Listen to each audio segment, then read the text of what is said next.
Welcome to Buckeyes Tomorrow Morning for Sunday, March 5th. I'm your host, Tom Orr. The Indiana game is in 181 days, the game against Michigan in 265 days. And in fact, today we are talking football schedules, but we're talking the future of football schedules for Ohio State and the rest of the Big Ten Conference as the Big Ten expands with the additions of USC and UCLA in a year. The schedule is going to change. And what exactly is that schedule going to look like? Well, they still sort of have to figure all that out. The Big Ten kind of punted on that decision a little earlier in the spring and now is going to have to figure out exactly what they want the future of the conference to look like. The SEC is kind of facing a similar decision point right now with Oklahoma and Texas joining the league. And Nick Saban is already not happy about what the early returns look like there for the Alabama Crimson Tide. So we're going to talk about what it might look like for Ohio State, why Nick Saban's upset, why Ohio State might have a similar reason to be upset moving forward, and a whole bunch of other stuff. And we're going to do that with our good buddy, Tony Gerdeman of BuckeyeHuddle.com. Tony brought the Nick Saban thing to my attention on Friday morning, and I thought, okay, well, we've been talking about doing a show about this anyway, so there we go. Now we're going to do a show about it. And Tony, I'm just going to read you the quotes from Nick Saban, and you can tell me, does he have a legitimate gripe or not? Because the concept here is that the SEC shifts to a model where you have three protected opponents, and then you just play the rest of the conference, essentially home and away, one home, one away game every 4 years. So you get everyone in the conference, but you're limited to sort of just your pod. And his pod is, very logically, I would say, traditional rival Auburn, traditional rival Tennessee, and traditional rival LSU, who is not quite as long-term a rival, but over the last 10 to 15 years, that has been very frequently the single biggest game in the SEC. So I guess before we get to Nick Saban's quote, is that not who you would have Alabama play if you were to pick three teams for Alabama to play every single year? Yeah, I mean, especially if the outlier may be LSU, but if you go back the previous decade, like those two programs meeting quite a bit, that was always one of the biggest games of the year. So yeah, I don't know. I'm sure some people would like to see Georgia in there because of recency, but if you're just picking out rivals and something you look forward to seeing every year and you expect to see every year, I don't know how you come up with anybody other than those three for Alabama. So here's what Nick Saban said, quote, "I've always been an advocate for playing more conference games." This is in an interview with Sports Illustrated. "But if you play more games, I think you have to get the three fixed opponents right. They're giving us Tennessee, Auburn, and LSU. I don't know how they come to that decision. All three are historic." This is the SI article. "All three are historic Alabama rivals dating back generations, but Saban feels it's an unfair disadvantage to have to play the SEC's best every season."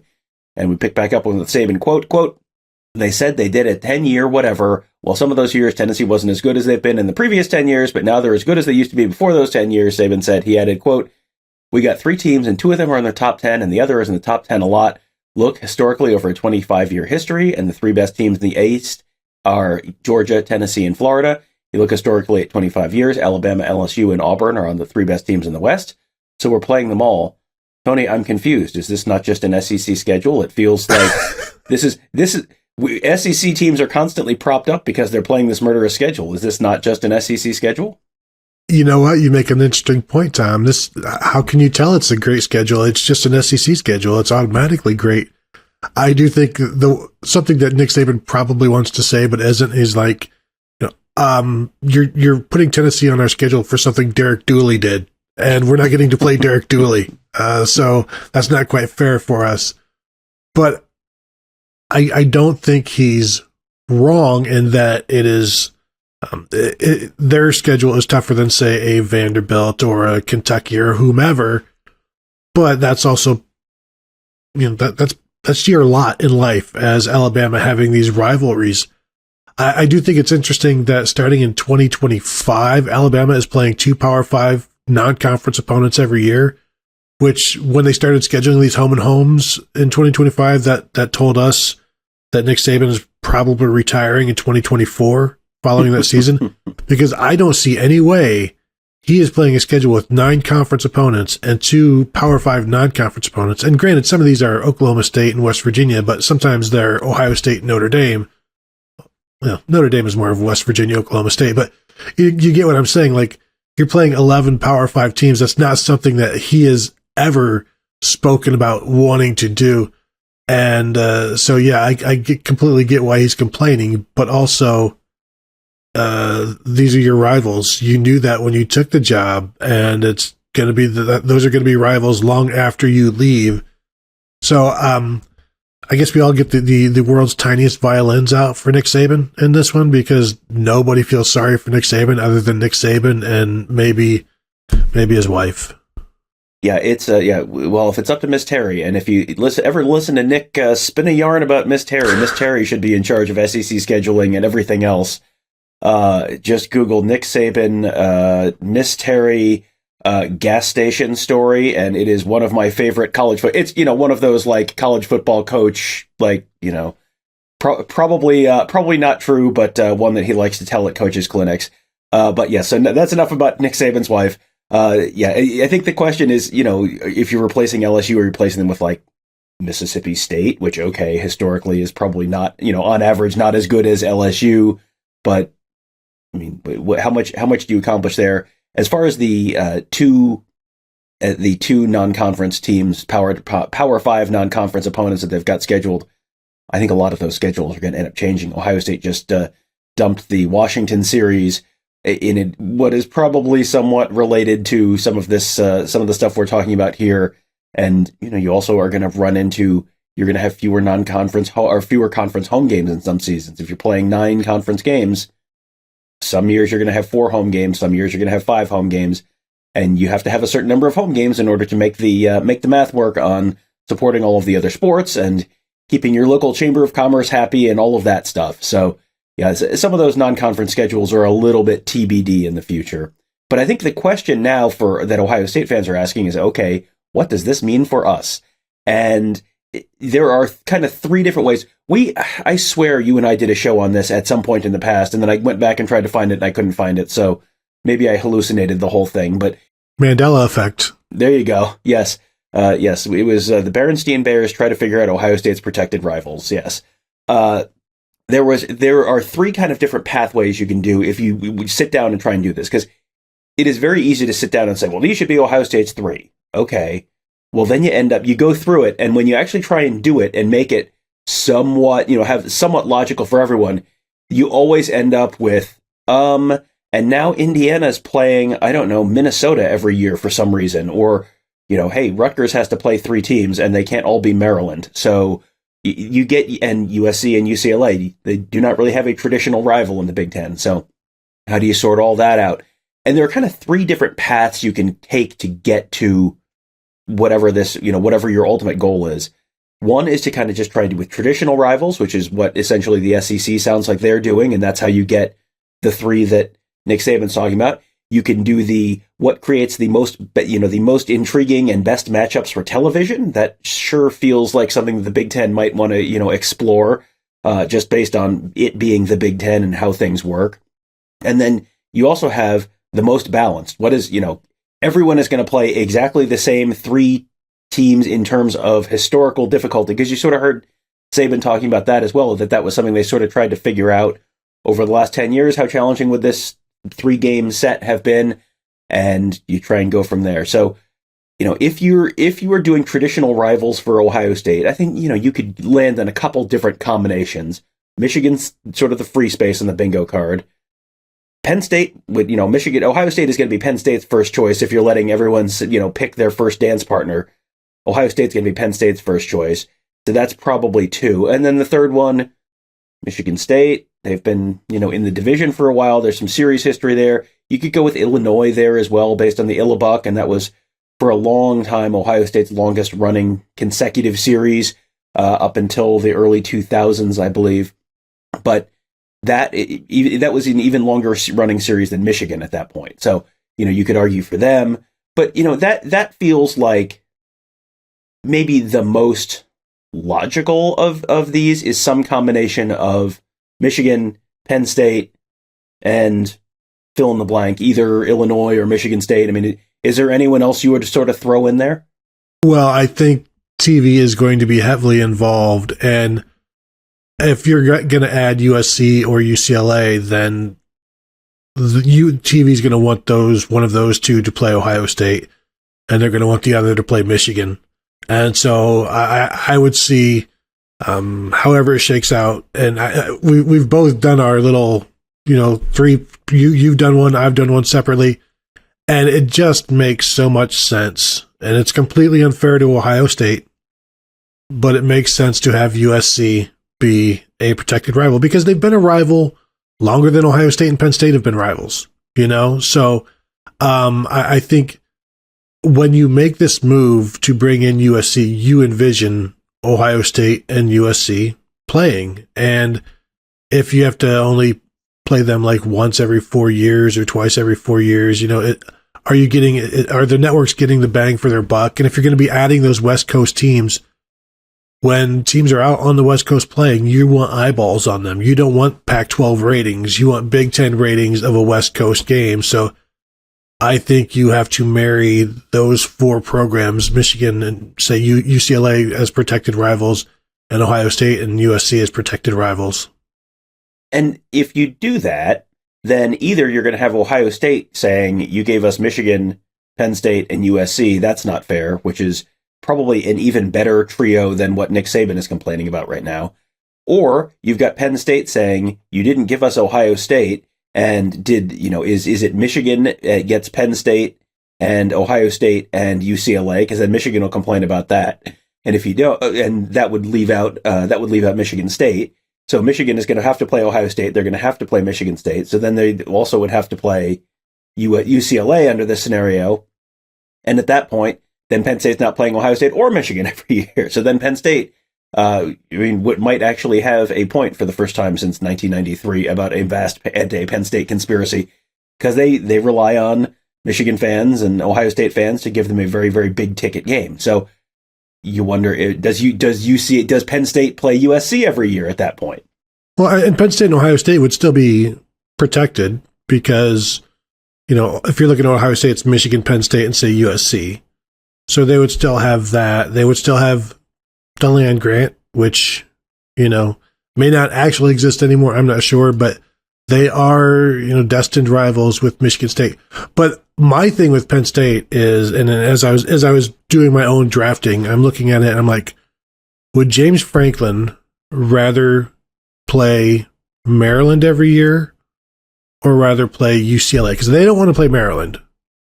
But do you want to deal with a possible West Coast power? Not that UCLA has been anything close to West Coast power, but do you want to do that instead? And leave it up to them. I'm always like, here, this is no vast conspiracy against Penn State. We will let you choose which is your third protected rival. It can be Maryland or it can be UCLA. And if they're like, well, what about Rutgers? No. You get one of these two. Well, and then the fun question is, okay, let's just say it's Ohio State gets Michigan, Penn State, and USC, and then Penn State gets the choice that you just laid out. The reason this gets difficult is, okay, now who are Maryland and Rutgers playing? Because Maryland and Rutgers can't just play each other 3 times. So each of them are going to say, if you ask either of them, who would you like as your your first choice of a protected rival, they're both going to say Penn State.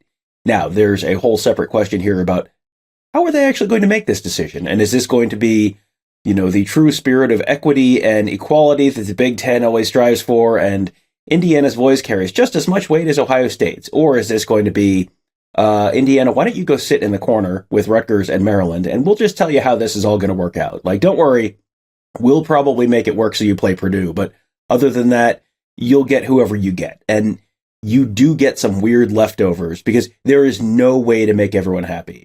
If you make Rutgers happy, that means Rutgers is playing Maryland and Penn State, and then, they would probably choose to have Ohio State or Michigan or someone else who's going to fill their stadium every couple of years, but obviously that would not be what Ohio State or Michigan or Penn State would want.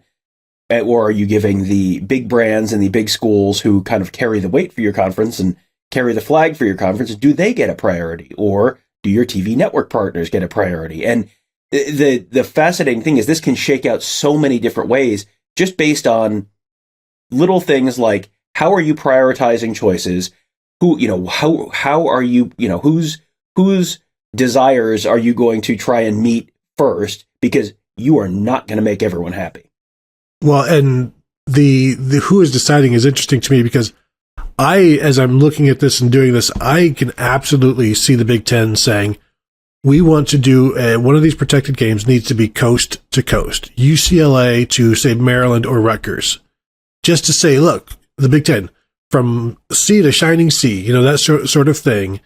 And the networks being like, yeah, I mean, no, I guess, but, or do you do it with like the LA market and the New York market of Rutgers, knowing that, the two biggest markets, two of the three biggest markets in the nation, or the top two markets in the nation, I think, then, look at what we have. Not that New York, not that Rutgers commands all of these ratings, but they do have households.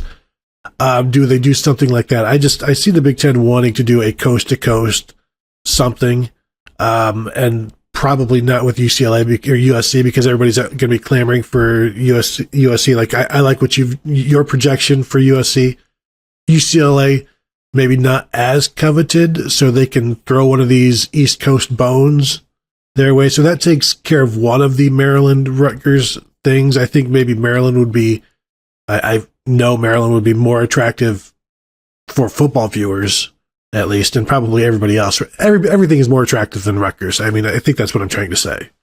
Yeah, and as I went through and tried to do this, I ended up with USC playing UCLA, which, okay, that's sort of the free space in the bingo card. Ohio State, because that gives you the big splashy network TV game that is in, the number one choice in the nation every week. That's every year that's the number one choice that week. And then Nebraska, because you get, when you look at USC and UCLA, it's kind of, sure, you could make an argument for just about anyone. There's not really a really traditional rival there.